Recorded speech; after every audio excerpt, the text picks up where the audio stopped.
Mesdames et messieurs, bonjour et bienvenue. Vous êtes bel et bien sur notre chaîne YouTube et vous avez raison d'y être.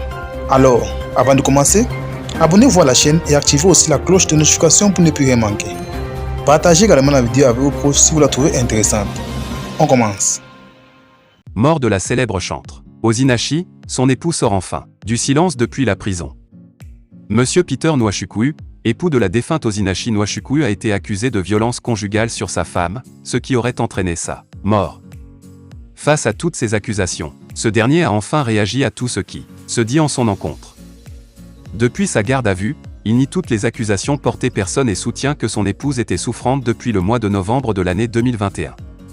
Il explique l'avoir envoyée dans un premier centre de santé pour des soins puis un autre où elle a finalement succombé.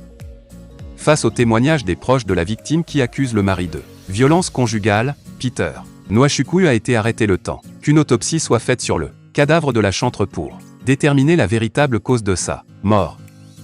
Alors que la police attend les résultats des tests de l'autopsie, Monsieur Peter Nwachukwu a été transféré au quartier général de la force à Abuja pour de nouveaux interrogatoires. C'est depuis le vendredi dernier que la célèbre chanteuse gospel Ozinachi Nwachukwu a été arrachée à l'affection de ses proches et fans. Elle était connue pour sa chanson Ekwem en featuring avec le chanteur Prosper Oshimana. Peter Nwachukwu a été dénoncé en premier lieu par une amie de Ozinachi Nwachukwu. En effet, une amie de la défunte a déclaré à la presse que la chanteuse de gospel était décédée des suites des violences domestiques qu'elle avait subies de la part de son mari. Rien à voir donc avec la maladie comme cela avait été rapporté. D'après cette proche, son époux l'a frappée durement il y a quelques semaines et elle a été emmenée d'urgence à l'hôpital où elle est restée 5 jours sous assistance respiratoire avant de rendre l'âme. Aux dernières nouvelles, le mari en question a été arrêté.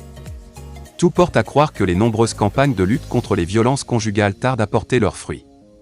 Selon des sources très bien introduites, son mari justifie son acte par le fait que sa femme, Ozinachi Nwachukwu, était très têtue. Il affirme que Ozinachi Nwachukwu était d'une irresponsabilité avérée. Sauf qu'il s'agit là d'une déclaration scandaleuse. Ozinachi Nwachukwu était tout, sauf ce que son mari lui reproche. Ozinachi Nwachukwu était une femme exemplaire, exceptionnelle, remarquable et dont tout homme aimerait avoir. Ce malheureux a malheureusement eu raison d'elle en avançant ses excuses vides de sens. Quel qu'en soit ce qu'il dira, ça ne l'évitera pas la prison. Comment quelqu'un peut-il se permettre de tuer son épouse en prétendant qu'elle était têtue et irresponsable? Pourtant, toi le monde dit d'Ozinachi Nwachukwu qu'elle était une femme d'un amour et d'une bonté exceptionnelle, voire sans nul pareil. Il doit payer quoi qu'il en soit. La police est plongée dans l'affaire. Rien ne peut retourner en arrière à ce stade de l'affaire. Ozinachi Nwachukwu ne peut plus être ressuscité, et lui ne peut plus la ressusciter non plus. C'est triste.